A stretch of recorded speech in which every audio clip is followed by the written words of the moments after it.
Hey everyone, Michael here. Today's video is going to be a little bit different. I want to talk about something that's currently a big deal in my world as a technology educator in higher education. In this video, I want to address the monumental shift in the technological landscape that most educators haven't even noticed is happening, but it is happening at a frighteningly fast pace that seems completely unstoppable. I am, of course, talking about the emergence of artificial intelligence systems, in particular generative artificial intelligence, and what it means for the creative industries. Most importantly, how it will transform everything we do as educators. There's a need to react in ways that question everything we are accustomed to. I think it's safe to say that education just a few years into the future will look nothing like it does today. Absolutely no stone will be left unturned. The purpose of this video is to provide you with some thoughts on how this transformation will happen, what it will entail, and how education will have to adapt to meet the challenges of these new technologies. This video isn't meant to complain or argue for protecting the status quo. I believe that arguing against technological progress is pointless anyway. Instead, this video is meant to guide you in understanding what needs to be done academically so that we can adjust to the rapidly changing technological landscape that's capable of automating almost the entire human experience. I've recently completed an academic position paper about this topic, which I'll be presenting at an upcoming education conference. Today, I'd like to share some of these insights and present a strategic framework for educators and educational institutions on how to navigate the consequences of technological uncertainty in the era of emerging artificial intelligence. Now, in case the mention of an academic paper scares you, don't worry. In this video, I will keep everything simple and easy to follow. I'll focus on three main principles, and I will talk about the actions that need to be taken by educators as well as educational institutions to implement those principles. There's no time to waste, but the good news is that most of these actions can be taken immediately and might even be already part of your educational approach anyway. Before I get started, in case you're new here and don't know me yet, first of all, welcome. My name is Michael Wagner. I'm a technology educator with more than 30 years of experience in higher education, including academic management, as well as executive leadership positions. On this channel, I usually talk about specific technologies, particularly within the context of immersive media, but my actual day job is a bit more general, and I plan to throw in more commentary-style videos in the future. So if today's topic interests you, I encourage you to subscribe to my channel, as I'll have more videos like this one coming up soon. And for the regular viewers who watch me because of my immersive media content, don't despair. Everything I'm going to talk about today also applies to you, and I'll have more technology videos coming up as well. And with that out of the way, let's jump into today's topic.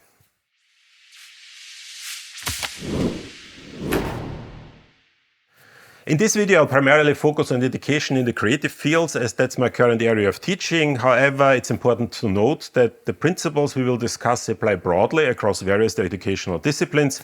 So even if you're not directly involved in creative education, you'll likely find valuable insights here. And before we dive into the main discussion, I want to clarify an important point. This conversation isn't about replacing human creativity with artificial intelligence. Rather, it's about developing educational frameworks that allow us to harness artificial intelligence as a powerful tool, enhancing our creative processes while preserving and amplifying the irreplaceable human element at the core of the creative process. Let's begin by acknowledging the context in which we find ourselves. The integration of artificial intelligence into creative fields is not a future prospect. It's happening right now.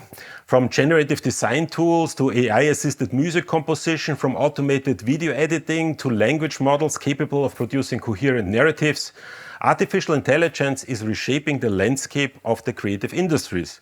This technological shift presents both unprecedented opportunities and significant challenges for educators tasked with preparing the next generation of creative professionals. You'll often hear critics point out the current limitations of artificial intelligence, such as its inability to accurately render hands in images, the sometimes awkward nature of AI-generated videos, the lack of nuance in AI-generated music. While these criticisms have merit, it's crucial to remember that merely 2 years ago, these capabilities were utterly unthinkable and firmly in the realm of science fiction. ChatGPT was publicly released on November 30th, 2022. So in just 2 years, we progressed from chatbots that struggled with basic instructions to reasoning engines capable of completing an entire physics or mathematics PhD dissertation in a matter of mere hours. And while it's unlikely that this pace of development will continue indefinitely, researchers currently also see no indication of it slowing down either.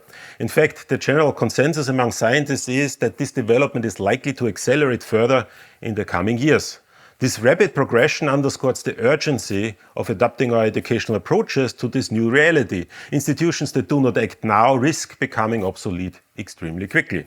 In response to these challenges, I've identified 3 key principles that I believe should guide our approach to education in creative fields and to education in general. These principles form a comprehensive framework for adapting our educational strategies to the realities of an AI-enhanced world. The first principle is an emphasis on teaching critical skills. In an era where artificial intelligence can generate vast amounts of content with increasing sophistication, it's more crucial than ever that we equip our students with the ability to critically evaluate and interpret this content. This goes beyond mere technological proficiency with artificial intelligence tools. It's about developing a nuanced understanding of AI's capabilities, limitations, and potential biases. Consider, for instance, the use of AI in graphic design. While an AI system might be capable of generating numerous design concepts rapidly, a human designer needs to assess these outputs critically. They must consider questions such as, does this design align with the client's brand identity? Does it effectively communicate the intended message? Are there any unintended cultural references or potential offensive elements in the AI-generated content? Moreover, critical skills in this context extend to understanding the ethical implications of AI use in creative fields. Students need to grapple with questions about authorship, originality, and the potential societal impacts of AI-generated content. For example, if an AI system trained on copyrighted works produces a new piece of art, who owns the rights to that artwork? And furthermore, how do we ensure that AI systems don't perpetuate or amplify the existing biases in the outputs? To foster these critical skills, educators might implement exercises that require students to analyze and critique AI-generated content, identifying its strengths and weaknesses. They could also incorporate discussions on the ethical considerations of AI use in creative fields, encouraging students to develop an informed perspective on these complex issues. At this point, it's important to clarify what I mean by critical skills. I use this term in a very broad sense, encompassing a range of abilities that go far beyond traditional critical thinking. When I talk about critical skills, I'm referring to critical reading, critical seeing, critical listening, and even critical making.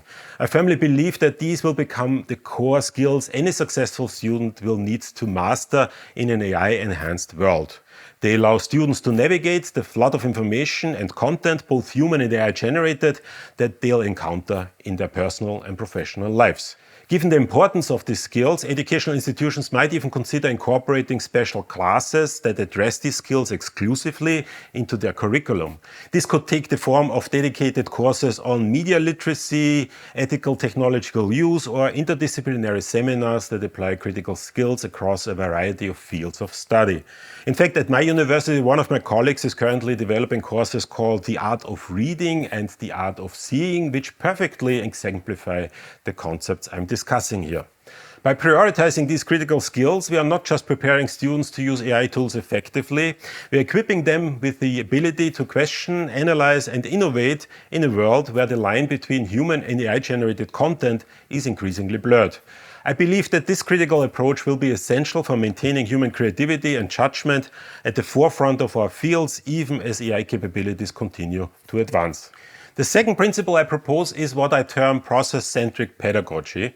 This approach, which has long been a cornerstone of design education, becomes even more vital in the age of artificial intelligence. The core idea here is to shift our focus from the final product to the journey of creation, the thought processes, emotional engagement, and iterative development that characterizes human creativity. This concept is somewhat similar to the idea of design thinking in education, where the instructional approach emphasizes an iterative creative process.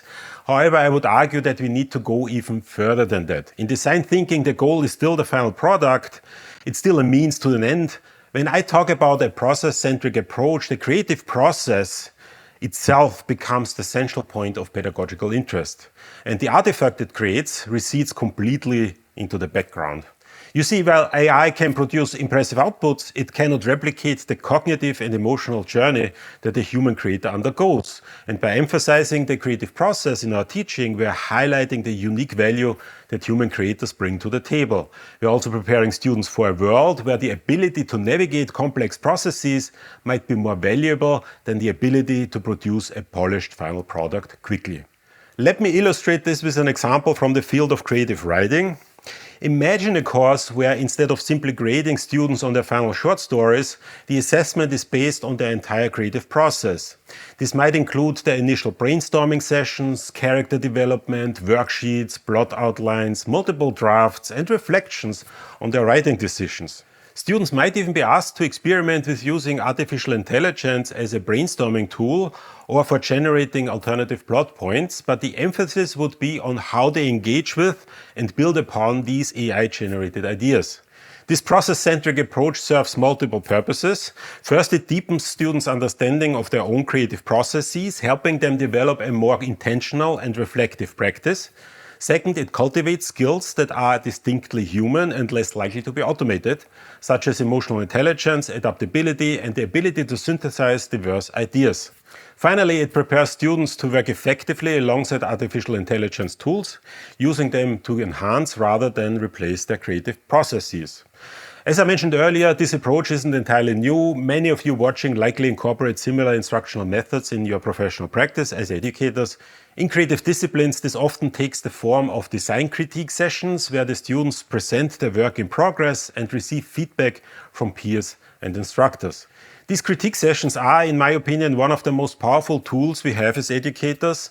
They provide a structured environment for students to articulate their thought process, defend their creative decisions, and receive constructive feedback. This process not only improves the work at hand, but also develops critical thinking skills, fosters resilience, and encourages iterative improvement. What I'm advocating is that we expand the use of critiques beyond their traditional domains. They shouldn't be limited to art or design programs. Whether you're teaching computer science, literature, business, or engineering, incorporating regular critique sessions can significantly enhance the learning experience. In essence, the critique should become our primary structural tool, regardless of the discipline we are teaching.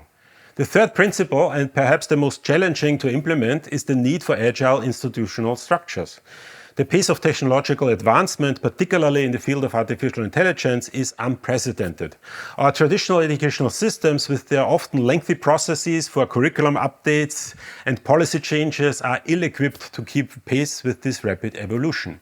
What we need are institutional structures that allow for rapid curriculum updates, foster interdisciplinary collaboration, and enable swift implementation of new policies and teaching methodologies.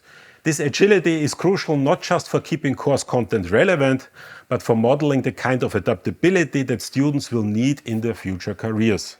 Let me give you a concrete example of what this might look like in practice. Rather than having fixed, rarely updated course syllabi, institutions might adopt a more flexible approach. This could involve a core curriculum that's supplemented by regularly updated modules reflecting the latest developments in the field. These modules could be co-developed by faculty from different disciplines, say a collaboration between computer science, ethics, and art departments, ensuring a well-rounded perspective on the implications of new technologies. Furthermore, agile structures could facilitate more responsive feedback loops between education and industry. This might involve regular industry partnerships where professionals working at the cutting edge of artificial intelligence and creative fields contribute to curriculum development or participate in workshop series. Such collaborations would help ensure that education remains aligned with the rapidly evolving needs of creative industries. Now I want to address a critical aspect that underpins all of these principles, and that is the importance of transparency and ethical consideration in our use of artificial intelligence.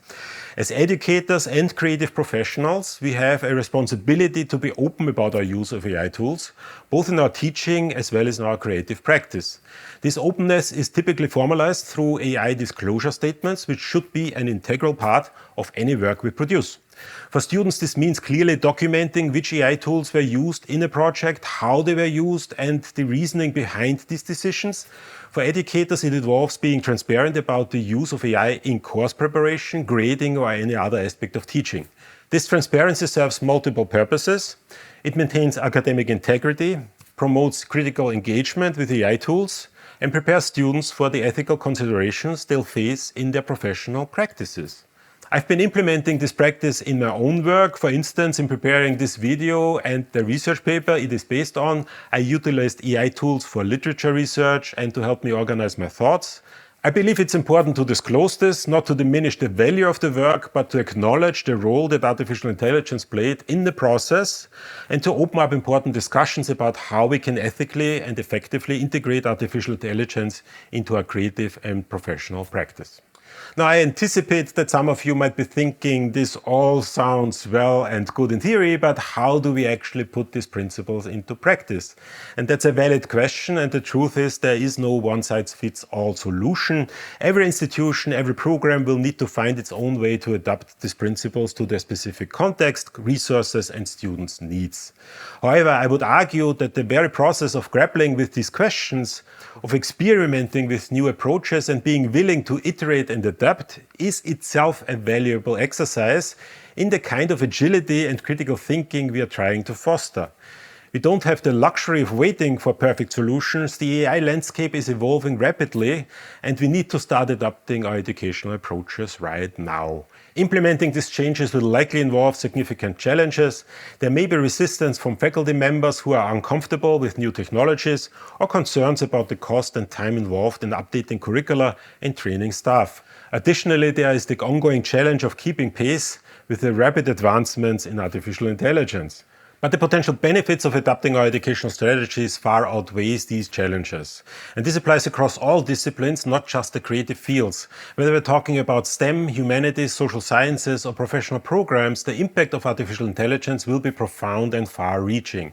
By acting now to integrate artificial intelligence literacy and critical skills into our curricula, we are not just preparing students for the current state of their chosen fields, we are equipping them with the adaptability and critical thinking skills needed to thrive in a rapidly evolving AI-enhanced world.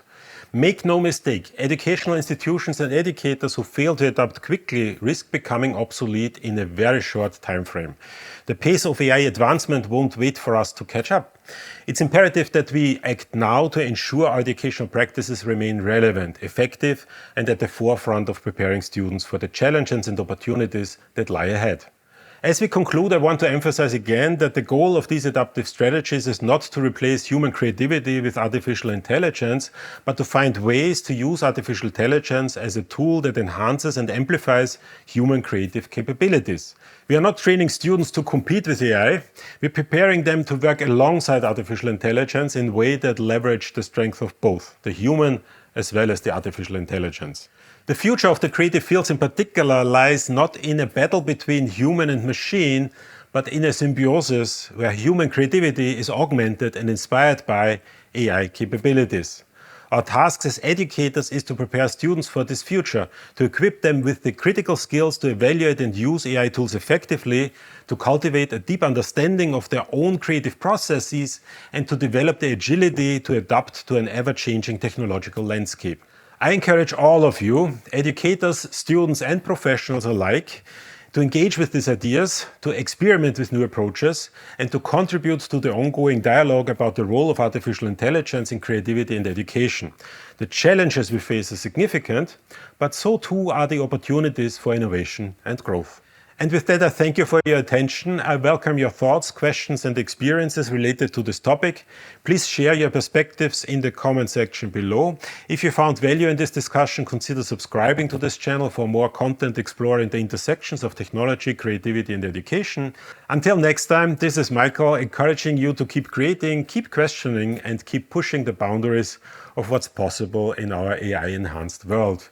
And with that being said, see you all in the next video.